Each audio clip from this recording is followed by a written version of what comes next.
Bonjour, on va donc aborder ici le grand mystère des courants de surface d'Ampère. Rappelle-toi, avec le petit schéma qui est ici, Ampère propose que le magnétisme des aimants ne soit pas dû à des monopôles magnétiques, mais plutôt à un courant ici situé à la surface des aimants. C'est une proposition, une hypothèse qui n'a pas été acceptée facilement par la communauté scientifique, dont l'état d'esprit ici est symbolisé à nouveau par ce regard très défiant ici de Jean-Baptiste Biot. Effectivement, comment expliquer la présence de courant à la surface des aimants? Le courant est une notion physique qui avait à peine été découverte, par Ampère d'ailleurs, mais jusqu'alors, pour avoir du courant, il fallait au moins une source de courant. À l'époque, c'était une pile de Volta. Ici, on ne voit pas de source de courant, et on se demande bien d'où proviendraient ces courants. Donc voilà, c'est ce que je vais t'expliquer ici.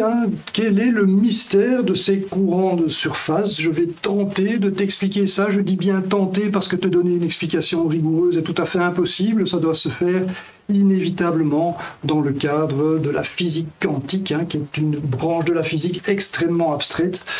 Mais voilà, donc ce que je vais faire ici, c'est une explication simplifiée qui va te donner un petit peu le sens physique de ces courants de surface. Après cette séquence, tu devrais avoir une petite idée, malgré tout, de la provenance, de l'origine de ces courants de surface.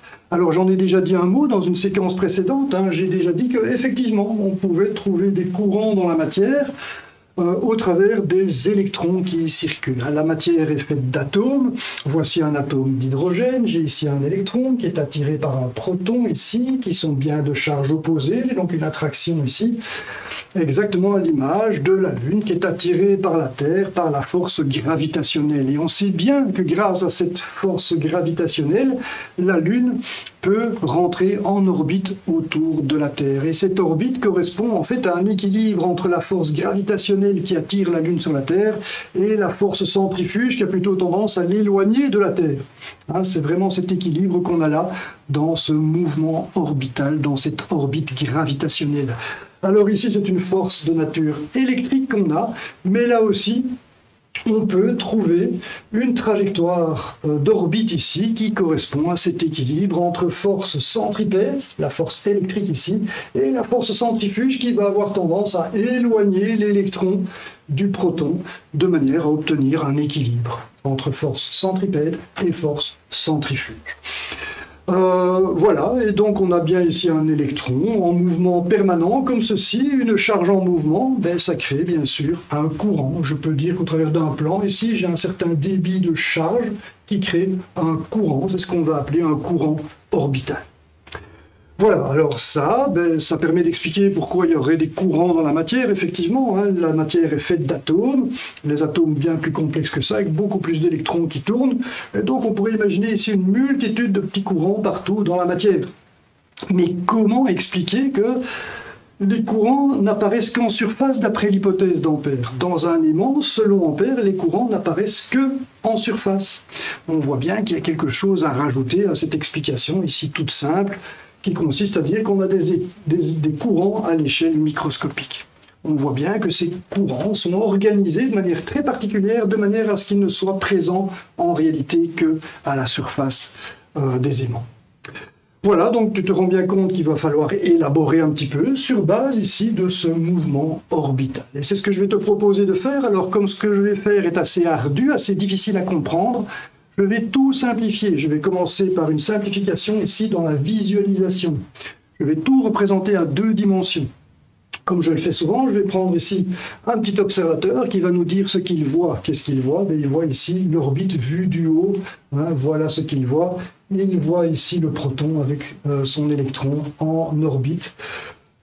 Comme ceci. Alors pour être plus réaliste, je vais représenter le noyau beaucoup plus petit. On sait qu'il est 100 000 fois plus petit que l'atome lui-même, donc ce serait une petite tête d'épingle et de même pour l'électron.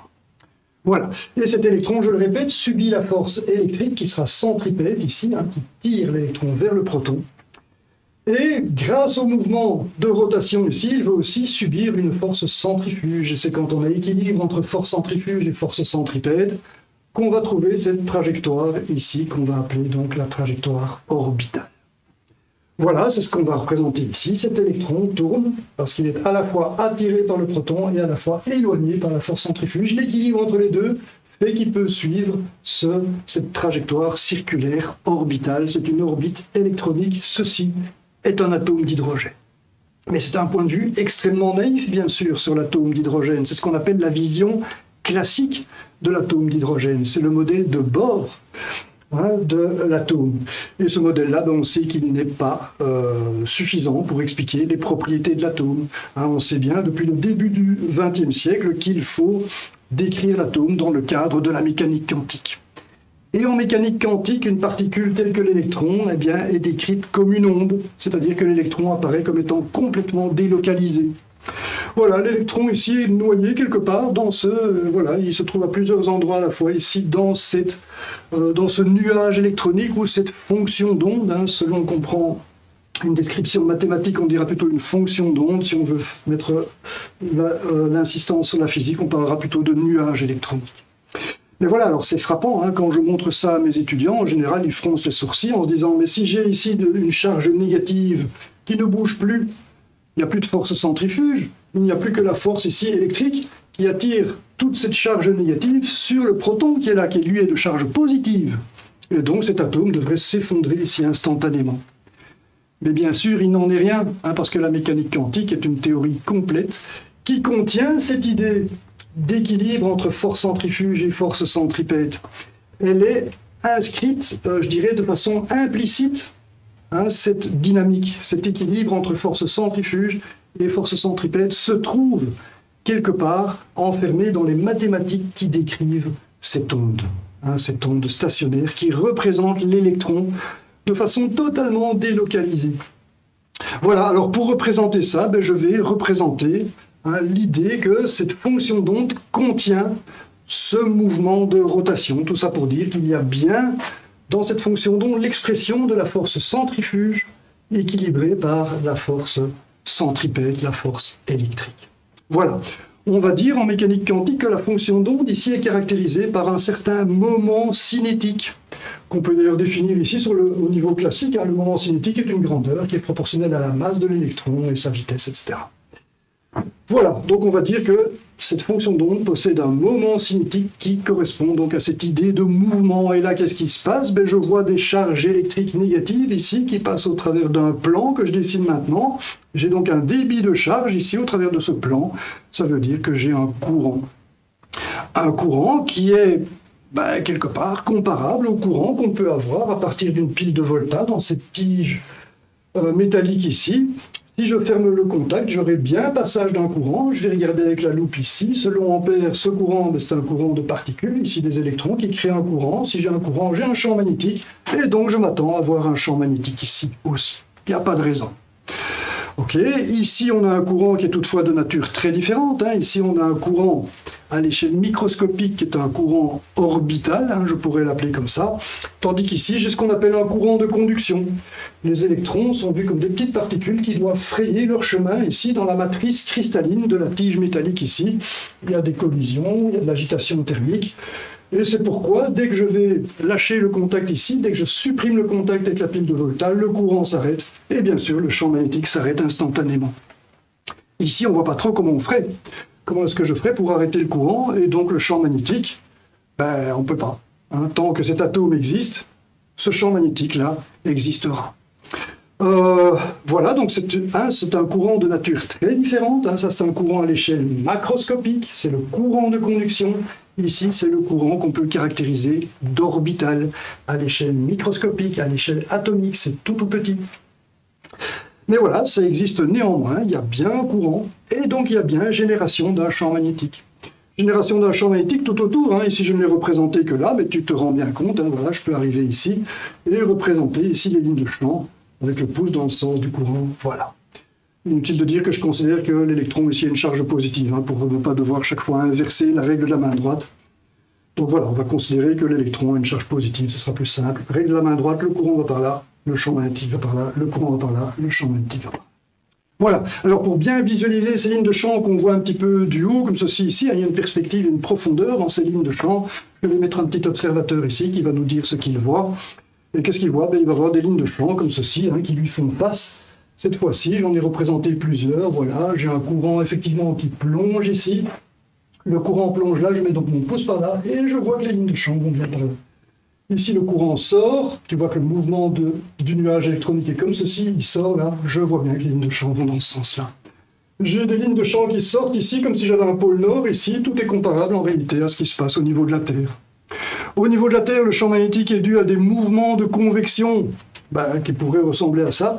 Au niveau du noyau liquide de la Terre, ici, je ne vais pas rentrer dans plus de détails, hein, c'est juste pour te montrer que on retrouve quelque chose ici. À l'échelle atomique, on retrouve quelque chose qu'on décrit à une beaucoup plus grande échelle, c'est l'échelle de la Terre. Voilà, alors tu peux bien imaginer que ce champ magnétique ici va influencer les propriétés de l'atome. Hein, l'atome génère un champ magnétique, ça fait intégralement partie des propriétés de cet atome. Et on va donc dire que l'atome possède non seulement un moment cinétique, qui traduit ce mouvement ici, mais comme ce mouvement se fait avec des charges électriques, ça veut dire qu'on a un courant, et ça veut dire qu'on génère du champ magnétique. On va donc parler de moment magnétique. Le moment magnétique d'un atome, c'est une grandeur physique qui va en quelque sorte traduire le module, l'intensité du champ magnétique qu'il génère. Voilà, hein, ce sont des mots de vocabulaire que tu rencontreras encore dans tes études si tu te consacres à des études scientifiques. Voilà, on va dire que l'atome ici possède un moment magnétique générateur d'un champ magnétique de type dipolaire. Hein. Tu vois que c'est à peu près le champ qu'on avait ici pour un aimant. Tout comme la Terre, d'ailleurs, est un grand aimant, hein, c'est la même chose, on retrouve ça à toute petite échelle ici. Voilà. Jusqu'à présent, je t'ai donc parlé de l'atome d'hydrogène. Un proton et un électron. Hein, n'oublie pas, j'ai représenté plusieurs petites tâches ici, mais c'est juste pour représenter le fait que l'électron est délocalisé. Voilà, donc j'ai un proton, un électron. Les aimants ne sont pas faits d'hydrogène, bien sûr, hein, ils sont faits de fer, ce sont des atomes beaucoup plus lourds, qui possèdent beaucoup plus de protons ici dans leur noyau, et donc plus d'électrons, c'est symbolisé ici par ces 3 électrons. Alors tu le sais probablement déjà, hein, quand les électrons occupent ici l'environnement de l'atome, ils vont remplir les couches électroniques. Hein, voilà, toutes les orbites ne sont pas autorisées, la mécanique quantique montre ça, hein, seulement certaines orbites sont possibles, et les électrons vont remplir ces orbites. Voilà, alors tu sais probablement que ce n'est pas comme ça que ça se passe en réalité. Hein. Sur une orbite, on va pouvoir retrouver 2 électrons. Et je vais donc le représenter maintenant. Voilà, c'est en réalité 2 électrons que j'ai par orbite. On a des électrons qu'on appelle appariés. Les électrons ont tendance à s'apparier par couple comme ceci. Mais bien sûr, sur chaque orbite, ils circulent dans des sens opposés. Hein, je vais mettre le temps ici en route. Voilà comment ça se passe. Et donc ceci était un atome de 6 électrons. Donc un nombre pair d'électrons, et quand c'est le cas, chaque électron va retrouver son jumeau qui tourne dans l'autre sens. Tu vois, hein, les 2 électrons ici tournent dans des sens opposés, etc. Par paire, ils vont tourner dans des sens opposés. Et ça, c'est embêtant, parce que ça veut dire que voilà, j'ai un mouvement dans un sens, mais j'ai aussi un mouvement dans l'autre sens, et ça va se refléter au niveau de la fonction d'onde complète ici, totale de cet atome. Je vais retrouver ce mouvement dans un sens et ce mouvement dans l'autre. Voilà, alors j'ai un courant qui monte, hein, tu vois qu'il y a un nuage électronique ici qui monte dans un sens, qui va créer un champ magnétique dans un sens, mais tu vois aussi qu'il y a un mouvement vers le bas qui va créer un champ magnétique dans l'autre sens. Ce seront exactement les mêmes courants, donc exactement les mêmes champs. La seule différence, c'est qu'ils sont de sens opposés. Et donc ces champs vont tout simplement s'annuler 2 à 2. Je n'ai pas de champ dans un atome qui est constitué d'un nombre pair d'électrons. Voilà. Et ça, on aurait pu le dire tout de suite, en fait, hein, parce que si je mets ici un plan, je vois que ce plan est traversé par autant d'électrons par unité de temps dans un sens que dans l'autre. Autrement dit, il y a un débit net nul d'électrons au travers de ce plan. Je peux dire que le courant est égal à 0. Et c'est donc tout à fait cohérent avec ce qu'Ampère dit. Hein, si le champ est nul, c'est parce que sa source est nulle. Le courant total, ici, en ce point-là, il est nul, et c'est le cas partout autour de cet atome. Voilà, tout ça pour dire que pour obtenir un champ magnétique dans un atome, ben, il faudrait un nombre impair d'électrons. Et pour ça, je vais donc supprimer le petit électron qu'on voit ici. Voilà, il est parti. Et à ce moment-là, ben, je vais retrouver de nouveau un déséquilibre. Je vois que la rotation dans ce sens-là sera plus représentée que dans l'autre sens, puisque les 4 autres électrons ici continuent à tourner dans des sens opposés. Et donc, je vais tomber sur une situation qui est celle-ci, qui va bien sûr être génératrice d'un champ magnétique. L'atome qui est ici va posséder un moment magnétique, il va générer un champ magnétique.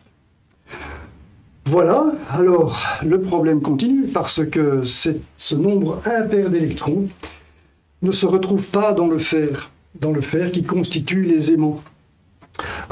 Et donc cette explication-là ne suffit pas. Dans le fer, tu verras souvent ce symbole du fer ici associé avec le nombre 26, c'est ce qu'on appelle le nombre atomique. C'est en réalité le nombre d'électrons qui gravitent ici autour du noyau de fer. Il y a 26 électrons, c'est-à-dire un nombre pair. C'est-à-dire qu'on n'a pas la situation qui est représentée ici. Je dois reprendre le petit électron qui se balade dans l'autre sens. C'est une situation comparable à celle-ci. Ici, il n'y a que 6 électrons, mais tu dois imaginer que j'en ai représenté 26. Ça serait la même chose. Tous les sens de rotation sont également représentés. Et donc, je perds de nouveau la possibilité de créer du champ magnétique. Décidément, les choses ne sont pas simples avec le magnétisme. Voilà, pour expliquer le magnétisme du fer, en fait, il faut encore aller plus loin. Il faut observer ce qu'est un électron. Et pour ça, je vais reprendre ici ma loupe pour regarder un électron de tout près. Et voilà, en 1925, une propriété de l'électron essentielle a été trouvée, c'est son spin. C'est une propriété purement quantique, très très abstraite, mais à laquelle on peut tout de même se rapprocher, à laquelle on peut tout de même se faire une image. Cette notion de spin, elle s'appelle comme ça d'ailleurs, parce que ça correspondrait, dans une image classique des choses, à la rotation de l'électron sur lui-même. L'électron est une petite bille qui tourne sur elle-même, qui va donc provoquer, puisque c'est une particule chargée, des courants. Tu vois bien que le mouvement des charges ici a bien lieu, j'ai donc bien une boucle de courant qui va être génératrice d'un champ magnétique. Et donc l'électron lui-même génère du champ magnétique. En plus du champ électrique, bien sûr, l'électron génère un champ magnétique radial qui vient vers lui comme ceci. Mais en plus de ce champ électrique, il génère ce champ magnétique dipolaire. L'électron possède un moment magnétique. Et ça, bien sûr, ça peut être générateur du magnétisme dans la matière, puisque la matière est constituée d'électrons. Et c'est ça qu'on va donc investiguer maintenant. Je reprends mon atome de fer ici, admettons qu'il y ait 26 électrons. Voilà, je représente ici ce premier électron. Pour le représenter de façon complète, je dois représenter son spin. Cet électron tourne sur lui-même, il possède un moment magnétique. Et puisqu'en mécanique quantique, l'électron est comme une onde, il est tout à fait délocalisé, ce mouvement de rotation que j'ai ici, eh bien, il va être reflété ici dans la fonction d'onde. La fonction d'onde va posséder quelque part ce moment magnétique de spin ici. Ça se résout en mécanique, ça se décrit en mécanique au travers de ce qu'on appelle le couplage spin-orbite. Tout étudiant qui étudie la physique est confronté un jour à ce couplage spin-orbite avec des choses très abstraites et très compliquées sur le plan calculatoire, mais voilà. Tu dois imaginer que ce spin ici va se retrouver ici sur cette fonction d'onde. Et donc on retrouve la possibilité de créer des courants dans l'espace et donc des champs magnétiques à partir des atomes.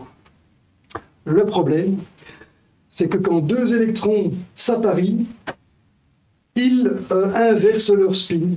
L'électron qui est ici va inverser son spin par rapport à celui-là, tout simplement parce que c'est la situation d'énergie la plus faible.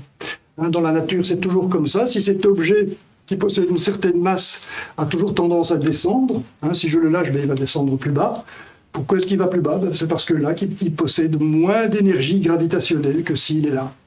Tout objet va toujours tendre vers son énergie la plus basse.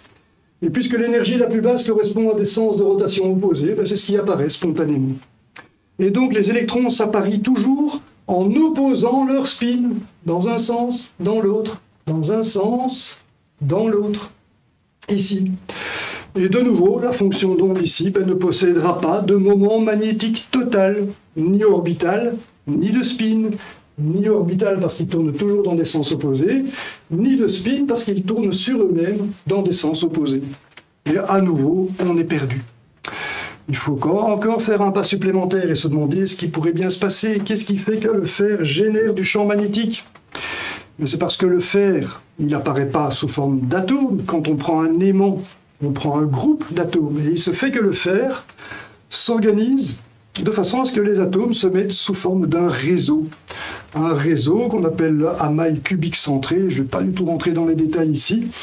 Mais néanmoins, c'est un réseau. Les atomes ici collent l'un à l'autre grâce à l'interaction de leur dernière orbite ici, ce qu'on va appeler les électrons de valence qu'on retrouve ici. Voilà, je vais représenter deux atomes voisins comme ceux-ci, et bien voilà comment ça va se passer. Ces deux orbites ici sont très proches l'une de l'autre. J'aurais pu les représenter plus proches, mais on n'aurait pas vu grand-chose. Et là, ce qu'il faut comprendre, c'est qu'à nouveau, les électrons vont tomber dans un état qui va minimiser l'énergie du système. Et la minimisation va se faire à l'opposé de l'appariement qu'on avait ici. Ce qui va se passer avec les électrons de valence ici, c'est qu'ils vont adopter spontanément le même spin. Alors voilà, ils vont adopter par exemple le spin de cet électron-ci. Voilà, ces deux-ci vont adopter le spin de cet électron-là. Voilà. On a 4 électrons ici qui vont tourner dans le même sens. Du point de vue d'un atome, j'ai donc 2 électrons qui tournent dans un même sens, les autres tournent dans des sens opposés, donc je vois bien que je privilégie ici un sens de rotation. Le spin total est non nul, et cette valeur non nulle du moment de spin, je pourrais dire, va se retrouver ici avec le couplage spin-orbite ici. On va retrouver un moment cinétique, un moment magnétique non nul au niveau de l'atome de fer. Et je vais donc à nouveau être capable de voir un courant quelque part. Alors ce courant devient très abstrait, ce n'est plus vraiment un courant orbital puisque les électrons continuent à tourner sur leur orbite en des sens opposés, mais c'est un courant qui est dû au fait que le spin est privilégié ici dans le sens qui est ici, qu'on retrouve donc ici, c'est ce sens-là. Et ce spin-là, comme l'électron est délocalisé, on va le retrouver dans la fonction d'onde comme ce mouvement de fonction d'onde. C'est l'image qu'on peut se construire de tous ces calculs très abstraits de la mécanique quantique. Et donc forcément, je vais générer un champ magnétique. Et puisque ça a lieu parce qu'il y a un atome voisin, je suis obligé de représenter ça avec un atome voisin, bien sûr. Ici, voilà, j'ai supprimé le grisé des fonctions d'onde, ça sera plus léger à voir. J'ai donc ici les fonctions d'onde qui possèdent leur moment cinétique ou leur moment magnétique responsable de ce champ magnétique. Ici, j'ai la même chose, puisque les électrons ici tournent dans le même sens, c'est le même sens de rotation que j'ai ici. Et donc, j'ai aussi un courant qui va dans le même sens ici. Voilà. J'ai donc des courants, c'est ce qui est représenté ici, la flèche. Les 2 courants qui sont ici, je les ai représentés ici pour ces 2 atomes voisins. Et le voisin ici va avoir le même sens que celui-ci, etc., etc. Tous ces atomes vont avoir le même sens de rotation parce que les électrons partagent leur spin, un et un seul spin. Voilà. Alors maintenant, on pourrait se demander ce qui se passe ici entre 2 atomes. Entre 2 atomes, qu'est-ce que je vois? Je vois un courant dans un sens, un courant dans l'autre. Je me retrouve de nouveau dans la situation de courant nul. Un courant nul ne génère pas de champ magnétique. Je n'ai pas de source de champ magnétique entre les atomes. Ici, si je suis dans la masse ici de ce cristal, je regarde ce qui se passe entre 2 atomes, je vois qu'il ne se passe rien. Il n'y a pas de champ magnétique. Alors ce que je vais faire maintenant, c'est regarder ce qui se passe avec plus d'atomes voisins. Je vais représenter ici une maille carrée, toute simple. J'avais dit que je simplifiais les choses. Je ne prends pas une maille cubique centrée comme c'est le cas en pratique. Je représente une maille de cristal à 2 dimensions comme une maille carrée comme ceci. Voilà. Tous les atomes tournent dans le même sens, je répète, parce que les spins partagent la même orientation. Donc le moment cinétique, le moment magnétique est toujours le même. Tous ces atomes tournent en quelque sorte dans le même sens. Le courant ici est nul, le courant là est nul, le courant là est nul, tu l'as compris, j'ai chaque fois les 2 sens de rotation. Et on constate donc qu'il n'existe un courant ici qu'à la périphérie de cette maille. Ok, voilà, ce n'est qu'à la périphérie de cette maille que je vois le courant. Du point de vue du courant ici, cette zone ne m'intéresse pas, il ne se passe rien. Il vaut 0, je peux la cacher. Et voilà comment apparaît, du point de vue du courant, la maille ici de 4 atomes de fer. Voilà, on voit un courant comme ceci. Si je mets le pouce dans le sens du courant, tu vois bien que le champ magnétique va venir vers toi. Ici, il va sortir du plan de ton écran, ici.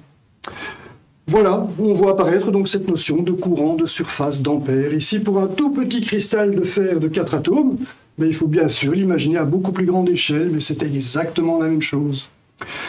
Tous les électrons tournent dans le même sens, leurs spins sont les mêmes. Voilà, j'ai représenté ici le courant qui est dû au mouvement de spin de chacun des atomes. Ils sont tous les mêmes. Le courant va toujours dans le même sens, exactement comme ici. Voilà, et quand on regarde ça, on a l'illusion qu'on va avoir comme un courant, comme si c'était un courant de conduction, comme si on avait des électrons ici.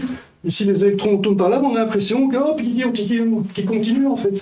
On a vraiment l'illusion que ces électrons continuent. Voilà, je suis en train d'accompagner ces électrons. Je vais à peu près à leur vitesse. Tout se passe comme si on avait un courant de conduction, mais ce n'est pas un courant de conduction. Ce sont des courants orbitaux de spin qui apparaissent comme ceci. Mais tout se passe, je répète, comme si on avait des courants. Et ces courants-là, ils vont générer forcément un champ magnétique donné par la règle de la main droite. Le champ magnétique qui va sortir ici, exactement comme je te montrais le champ magnétique là. Et la ligne de champ va faire le tour du courant, bien sûr, dans le sens de la règle de la main droite, comme d'habitude. Et voilà, tu l'as compris, Ampère avait raison.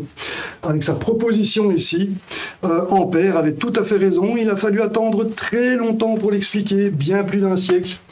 Depuis, on a découvert d'autres matériaux que le fer. On a constaté que dans le cobalt, ce que je viens de te décrire pour le fer a lieu aussi dans le cobalt, ou dans le nickel, ou dans le néodyme.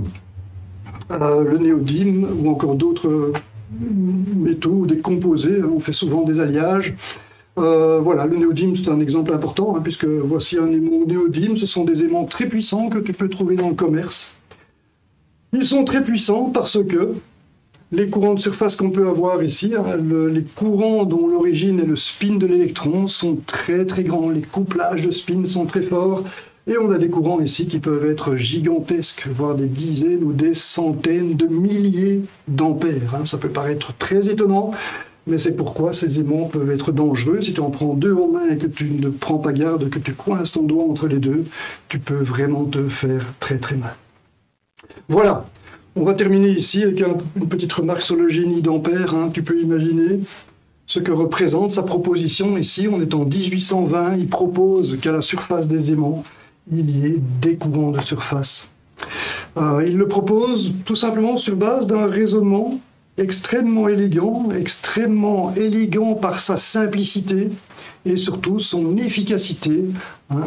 Ampère, grâce à ça, peut expliquer pourquoi les aimants génèrent du champ magnétique, comment est-ce qu'ils font pour interagir, pourquoi est-ce qu'ils s'attirent, pourquoi est-ce qu'ils se repoussent. On a vu tout ça dans les séquences précédentes.